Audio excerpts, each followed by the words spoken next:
एक बार धर्म और लक्ष्मी में बहस हो गया। धर्म बोले कि मैं बड़ा हूँ और लक्ष्मी बोली मैं बड़ी हूँ। दोनों इंद्रदेव के पास गए। इंद्रदेव ने पूछा, आप दोनों का अचानक मेरे पास कैसे आना हुआ? तब धर्म और लक्ष्मी ने आपस की बात इंद्रदेव के सामने रखी। लक्ष्मी जी ने कहा, देवराज मैं सबसे बड़ी हूँ, क्योंकि बिना लक्ष्मी के जीवन का कोई मूल्य नहीं होता है। धर्म ने कहा, देवराज बिना धर्म के जीवन के कोई औचित्य नहीं रहता, इसलिए हम चाहते हैं कि आप हमारा न्याय करिए और बताएं हम दोनों में कौन बड़ा है। देवराज इंद्र धर्म संकट में आ गए। उन्होंने सोचा कि मैं कैसे यह बतलाऊं कि कौन सबसे सर्वश्रेष्ठ है। यदि मैंने लक्ष्मी को बड़ा बताया तो मैं धर्म से चला जाऊंगा, और यदि मैंने धर्म को बड़ा बता दिया तो मैं लक्ष्मी से विहीन हो जाऊंगा।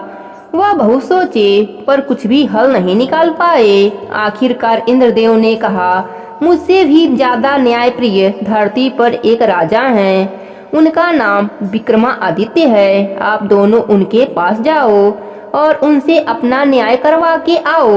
वह आप दोनों का न्याय बड़ी सरलता के साथ कर देंगे। लक्ष्मी और धर्म दोनों पृथ्वी लोक पर आ गए। दोनों राजा विक्रमादित्य के पास पहुँचे और बोले, हे राजन, आप हमारा न्याय कीजिए। राजा विक्रमादित्य बोले, ठीक है, पहले आप दोनों अपनी किस्सा मुझे सुनाइए, फिर सारी बात सुनकर मैं यह बताने में समर्थक हो जाऊंगा कि आप दोनों में कौन बड़ा है। लक्ष्मी और धर्म ने अपनी अपनी बात राजा विक्रमादित्य के सामने रख दिया।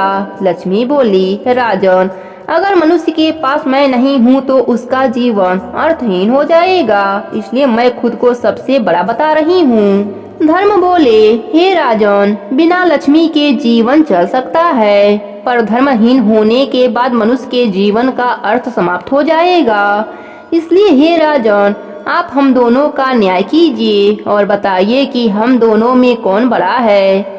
राजा विक्रमादित्य बहुत ही विद्वान थे। वह समझ गए कि यह एक अत्यंत कठिन न्याय है। यदि मैंने लक्ष्मी जी को बड़ा बताया तो मैं धर्म से विरक्त हो जाऊंगा। यदि मैंने धर्म को बड़ा बता दिया तो लक्ष्मी मुझसे रूठ जाएंगी। उन्होंने कुछ देर सोचा और निर्णय लिया कि यदि धर्म चला गया तो समझो कि सब कुछ चला गया, इसलिए मैं धर्म को ही सर्वश्रेष्ठ बताऊंगा। आखिर में उन्होंने दोनों को कहा, मेरे ज्ञान के अनुसार धर्म ही सबसे महान है। धर्म के बिना जीवन का कोई भी अर्थ नहीं रह जाता। लक्ष्मी एक बार ना भी रहें तो भी काम चल जाएगा। राजा विक्रमादित्य के इस न्याय से लक्ष्मी जी उन पर क्रोधित हो गईं और उनका सारा राज्य और धन वैभव गायब कर दिया।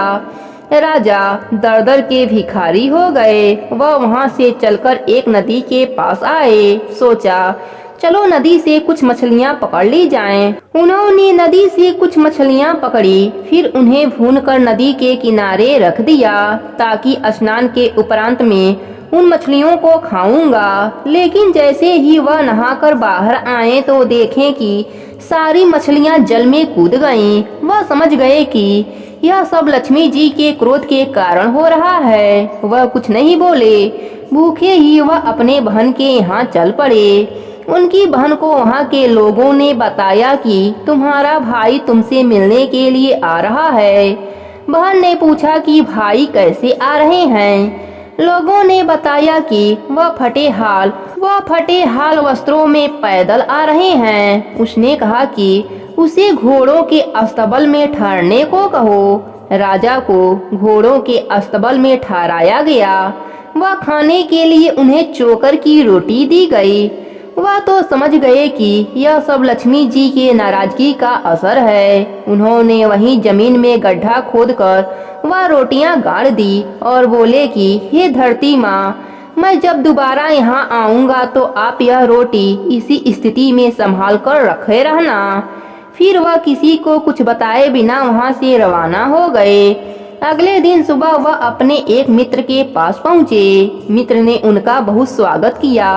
खाने के लिए उनको तरह तरह की व्यंजन परोसा। जब राजा विक्रमादित्य खाना खाने बैठे तो उन्होंने देखा कि खूंटी पर टंगा नौलखा हार खूंटी खा गई।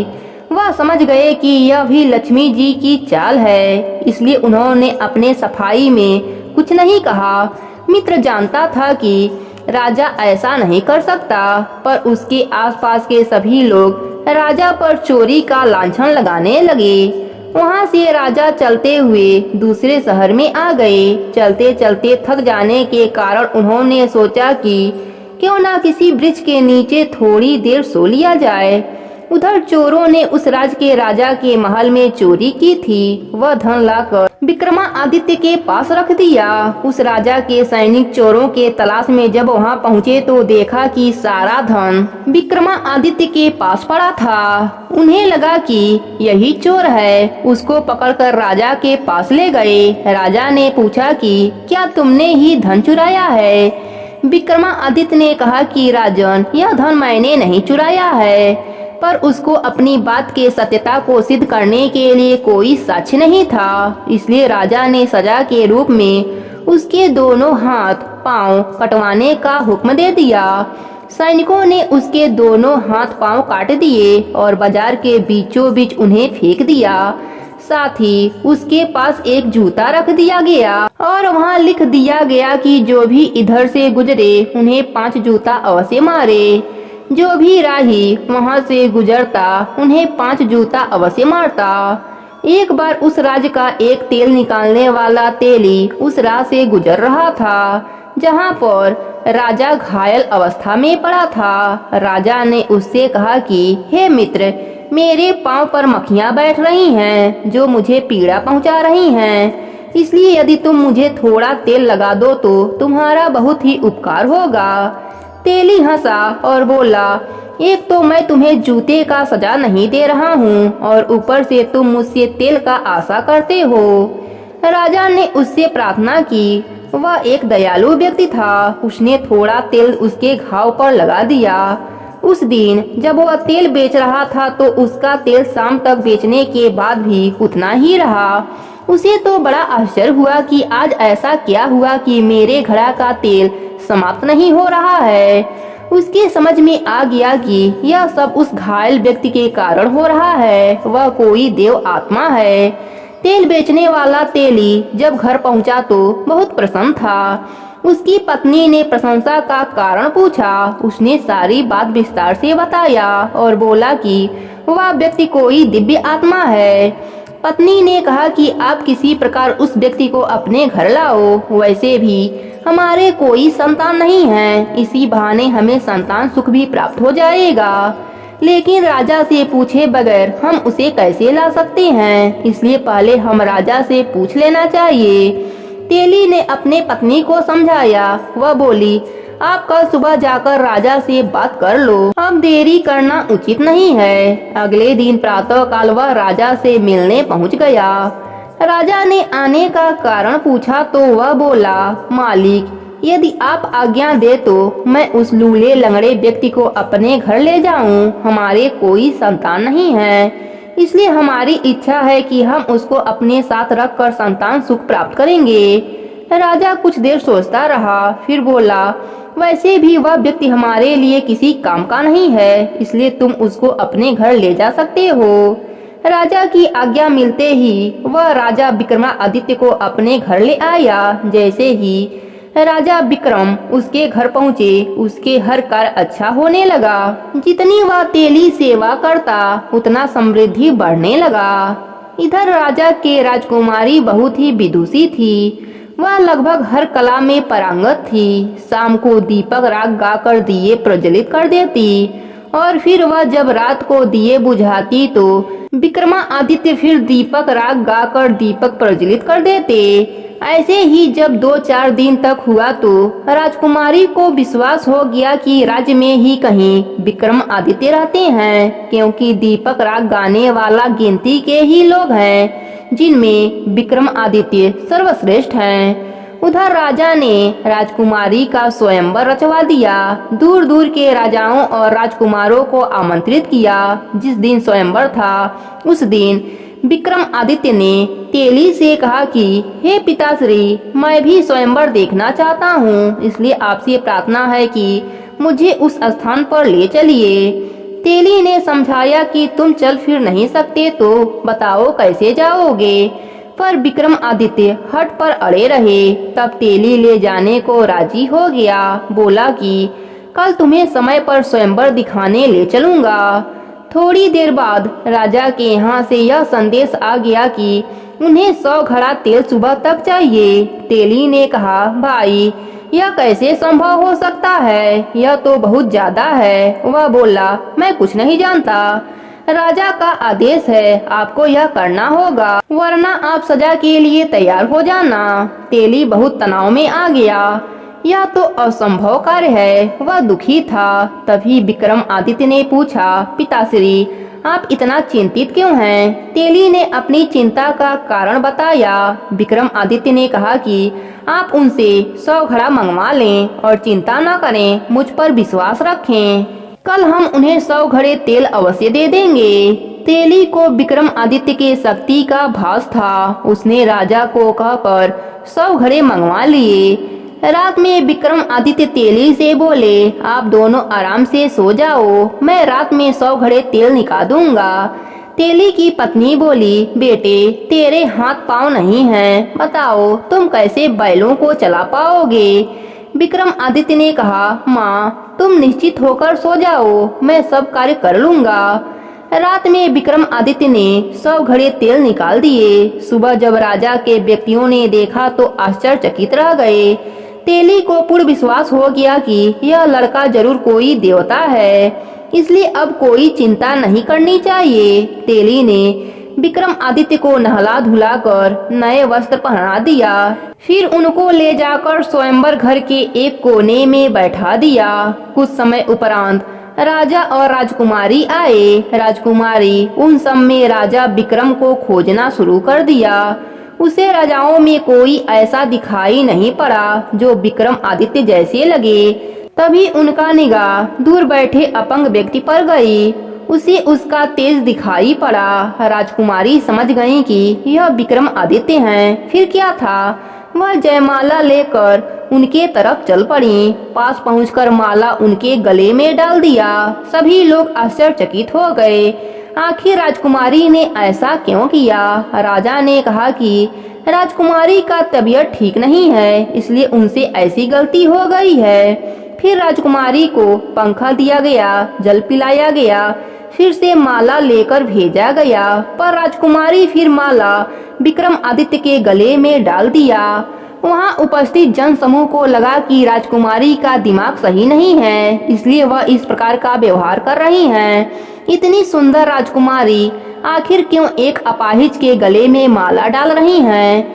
लोगों के सुझाव से राजकुमारी को तेबारा माला दिया गया ताकि वह सही वर का चुनाव कर सकें, पर इस बार भी राजकुमारी ने विक्रमादित्य के गले में माला डाल दिया। राजकुमारी के इस व्यवहार से वहां आए राजाएं क्रोधित हो गए। राजकुमारी के पिता से बोले, आपके पुत्री को यदि एक अपाहिज से ही विवाह करना था तो हम सबको आपने निमंत्रण क्यों भेजा? राजा भी बहुत शर्मिंदा थे, पर क्या करते, सामाजिक रीतियों का पालन करना जरूरी था, इसलिए उन्होंने राजकुमारी का विवाह उस अपाहिज के साथ करवा दिया और राजमहल से विदा कर दिया। राजकुमारी राजा विक्रम के साथ तेली के यहाँ आकर रहने लगी।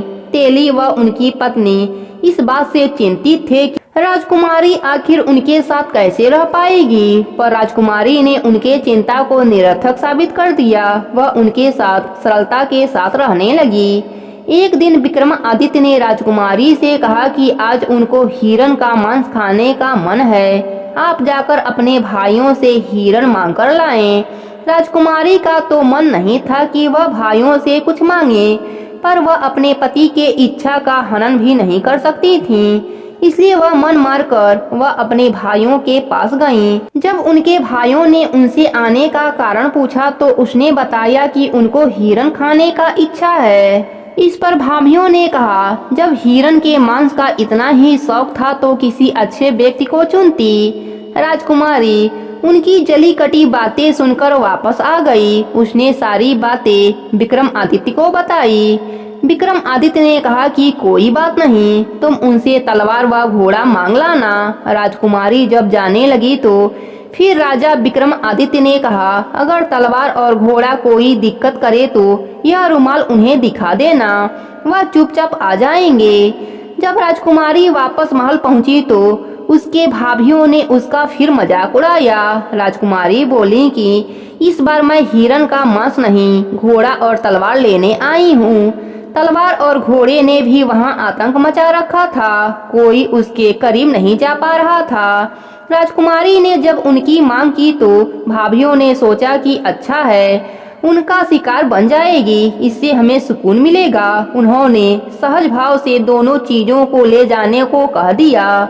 जब राजकुमारी उनको लेने गई तो तलवार सांप बनकर उसे काटने दौड़ा और घोड़ा दुलतिया मारने लगा। राजकुमारी को विक्रमादित्य की बातें याद आई। उसने तुरंत रुमाल निकालकर उन्हें दिखा दिया। विक्रमादित्य के रुमाल देखते ही दोनों शांत हो गए। राजकुमारी ने तलवार उठा ली और घोड़े की लगाम पकड़कर वापस राजा विक्रमादित्य के पास आई। जब शाम होने को हुई तो विक्रमादित्य ने राजकुमारी से कहा कि अब वह उसे घोड़े के पीठ पर बैठा दे, आज वह शिकार खेलने जाएगा। राजकुमारी ने कहा कि आप कैसे घोड़े की सवारी कर पाएंगे। राजा विक्रमादित्य ने जिद की तो राजकुमारी तेली के मदद से उन्हें घोड़े पर बैठा दिया, पर वह घोड़े से गिरने लगे। राजकुमारी यह सब देखकर बहुत दुखी हुई। उनके आंखों में आंसू भर आए। उसने अपने आंसुओं को छुपाने के लिए मुंह घुमा लिया। तभी उनको लगा कि घोड़ों के लगाम को कोई खींच रहा है। उसने जल्दी से घूमकर विक्रमादित्य की ओर देखा। आश्चर्यचकित हो गईं। उसने देखा कि राजा विक्रमादित्य का पूर्ण शरीर हो गया है। वह बहुत खुश हुई और उसने पूछा, यह सब कैसे हुआ। राजा विक्रमादित्य ने कहा, शिकार से लौटने के बाद सारी बातें आपको बता दूंगा। जब वह जंगल में पहुंचे तो उसने जो भी शिकार किया वह उनके कान और पूंछ काट लिए और शिकार वहीं छोड़ दिया। इधर राजकुमारी के भाई शिकार पर गए। उन्होंने जंगल में बिना कान पूंछ का जब शिकार देखा तो उन्हें बहुत लालच आ गया। उन्हें लगा कि वह ताजा हिरन उनके लिए पुरस्कार के समान है। उन्होंने वह सारे शिकार उठा लिए और वापसी को मुड़ लिए। उन्होंने इसके लिए शिकारी को धन्यवाद किया। वह थोड़ी ही दूर चले थे कि उन्हें प्यास लग गई। उन्होंने अपने घोड़ों को पास के जलाशय की ओर मोड़ दिया। वहां पर जैसे ही उन्होंने जल पीने का प्रयास किया, एक आवाज ने उन्हें जल पीने से रोक दिया। उन्होंने आवाज की दिशा में देखा तो पाया कि एक योगी खड़ा है। तब वह सब जल पीने से मना करने का कारण पूछा। योगी बोले, हे राजकुमारों, यहाँ का जल बिना मेरे अनुमति के कोई दूसरा जीव नहीं पी सकता। पर राजकुमारों का प्यास के कारण बुरा हाल था। उन्होंने योगी से जल के लिए अनुग्रह करने लगे। योगी ने कहा कि यदि तुम जल पीना चाहते हो तो इसके लिए तुम्हें अपने कुल्हों पर गर्म सिक्के से दगवाना पड़ेगा। जल के बिना उनकी ग्रीवा सूख चुकी थी, इसलिए शर्त मारने के अतिरिक्त उनके पास कोई और चारा नहीं था। इसलिए शर्त के अनुसार उन्होंने अपने अपने कुल्हों पर सिक्कों से दगवाया। फिर जल पीकर वह रवाना हो गए। इधर विक्रमादित्य जो योगी बने हुए थे अपने निवास स्थान पर लौट आए। घर पहुंचते ही उनकी पत्नी और तेली ने उनका राज पूछा। तब विक्रमादित्य ने कहा, हे धर्मपिता, मैं राजा विक्रमादित्य हूँ। फिर उन्होंने अपनी आप बीती का कथा उन्हें सुनाया। जब उन्हें पता चला कि वह विक्रमादित्य हैं तो उनके चरणों में गिर पड़े और अनजाने में हुए अपराध के लिए क्षमा मांगने लगे। राजा विक्रमादित्य ने उन्हें समझाया कि वह उनसे नाराज नहीं हैं, अपितु उन लोगों ने अपने स्वजनों से ज्यादा अच्छा व्यवहार उनके साथ किया है। अगले दिन राजा विक्रमादित्य राजकुमारी को राजमहल यह कहकर भेजा कि इस बार तुम अपने भाभियों से शिकार की मांग करना। यदि आनाकानी करें तो बोलना कि वह अपने शिकारों को केवल दिखा दे। जब वह शिकार दिखावे तो तुम उनसे पूछना कि उन शिकारों के कान और पूंछ कहाँ हैं। फिर यह कान और पूंछ की थैला उनके सामने पलट देना। फिर मेरे बारे में उन्हें बता देना। इस बार राजकुमारी बिना किसी संकोच के भाइयों के घर निकल पड़ी। इस बार भी वही परिस्थिति जन्मी जो पिछली बार थी। फिर वह राजकुमारी उनके सामने वह थैला पलट दिया। कान और पूंछ नीचे बिखर गए। भाभियों ने आश्चर्य से पूछा कि यह सब क्या है। तब राजकुमारी बोली कि आप अपने पतियों से पूछो और उनसे पूछो कि कल रात पोखरे का जल पीने पर उन्होंने क्या भुगतान किया है। जब भाइयों की पत्नियों ने उनसे पूछा तो भाइयों ने सारी घटना बताई। भाभियों ने आश्चर्य से राजकुमारी से पूछा उसके पास यह कान और पूंछ कैसे आई। तब उसने बताया कि यह योगी और कोई नहीं स्वयं उसके पति थे। भाभियों ने कहा कि यह कैसे संभव हो सकता है, एक अपाहिज यह सब कैसे कर सकता है। तब राजकुमारी ने बताया कि जिसे अपाहिज कह रही वह राजा विक्रमादित्य हैं। राजा विक्रमादित्य की बात सुनते ही महल में खलबली मच गई। यह सूचना जब राजा को मिली तो वह घबरा गए। आखिर उन्होंने ही राजा विक्रमादित्य को दंड दिया था। सभी तेली के घर की ओर दौड़ पड़े और राजा विक्रमादित्य से क्षमा मांगने लगे।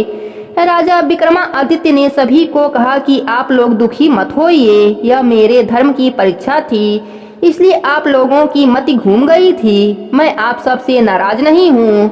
सभी खुश हो गए। राजा अपने महल में ले गए और खूब आव भगत किया।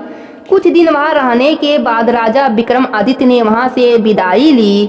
राजा विक्रमादित्य अपने बहन के घर की ओर चल दिए। तब बहन को यह खबर मिली कि उसका भाई आ रहा है। उसने पता करवाया कि भाई किस परिस्थिति में आ रहा है। गुप्तचरों ने बताया कि वह पूरे लाव लश्कर के साथ आए हैं। बहन ने तुरंत राज कर्मचारियों से उनके भव्य स्वागत के लिए कहा और बोली भाई को विशेष महल में ठहराया जाए। जब विक्रमादित्य पहुँचे तब बहन उनके लिए बेहतरीन व्यंजन बनवाकर उनके स्वागत में पहुंची।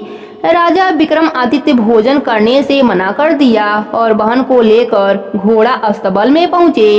एक जगह जमीन खोदकर उन्होंने सूखी रोटियां निकाली। बहन बहुत शर्मिंदा हुई, लेकिन विक्रमादित्य ने कहा बहन मुझे इस बात का कोई दुख नहीं है। फिर विक्रमादित्य वहां से रवाना हुए, अपने मित्र के वहां पहुंचे। जब वह मित्र के घर पहुंचे, मित्र बहुत ही प्रसन्न हुआ और बोला कि तुम्हें सकुशल देखकर मैं बहुत खुश हूँ, तुम्हारी विपत्ति टल गई।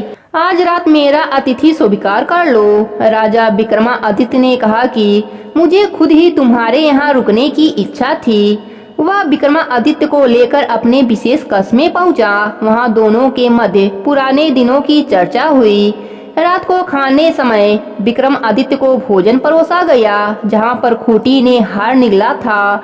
राजा ने जैसे ही भोजन करना शुरू किया, खूंटी ने हार को उगलना शुरू कर दिया। विक्रमादित्य ने जैसे ही भोजन करना शुरू किया, खूंटी ने हार को उगलना शुरू कर दिया। विक्रमादित्य ने जैसे ही भोजन समाप्त किया, रानी का 9 लखा हार खूंटी पर टंगा दिखाई पड़ा। तभी राजा की निगाहें खूंटी पर गई तो उन्हें वह खोया हुआ हार दिखाई पड़ा। राजा आश्चर्य से भर गए। रानी से बोले कि यह कैसे अनहोनी घटना है, इस हार के चोरी का इल्जाम तुमने मेरे मित्र को लगाया था। रानी को अपने आप पर बहुत शर्मिंदगी हुई। उसने राजा विक्रमादित्य से क्षमा मांगी। तब राजा विक्रमादित्य ने कहा कि आप लोग ज्यादा दुखी मत होइए, वह समय मेरे एक विपत्ति का था। मुझ पर लक्ष्मी माता रुष्ट थीं, इसलिए वह सारी घटनाएं घटीं। फिर उन्होंने वह सारी बातें विस्तार से सबको बताई। फिर अगले दिन अपने राज्य के लिए रवाना हुए। जब वह अपने राज्य में पहुंचे तो लक्ष्मी माता नगर के मुख्य द्वार पर ही उन्हें मिल गईं और बोली कि हे राजन, तुम सही थे और मैं गलत थी, इसलिए मैंने तुम्हें जो दंड दिया उसके लिए मुझे क्षमा कर देना। विक्रमादित्य लक्ष्मी जी के पाँव में गिर गए और बोले हे माता, आप ऐसा मत कहिए, आपके परीक्षा से मेरा और भी निखार हो गया, इसलिए मैं आपका आभारी हूँ। राजा विक्रमादित्य के विनय स्वभाव से महालक्ष्मी बहुत ही प्रसन्न हुई और बोली कि हे विक्रमादित्य, मेरा आशीर्वाद है, जब तक दुनिया रहेगी लोग तुम्हें नहीं भूल पाएंगे। आशीर्वाद देकर माता लक्ष्मी अंतर ध्यान हो गईं। राजा अपने नगर में पहुंचकर सुखी जीवन व्यतीत करने लगा। जो भी मनुष्य इस कथा को कहता या सुनता है उसके ऊपर धर्म और लक्ष्मी माता की कृपा हमेशा बनी रहती है। प्रेम से बोलिए धर्म की जय हो, लक्ष्मी माता की जय हो।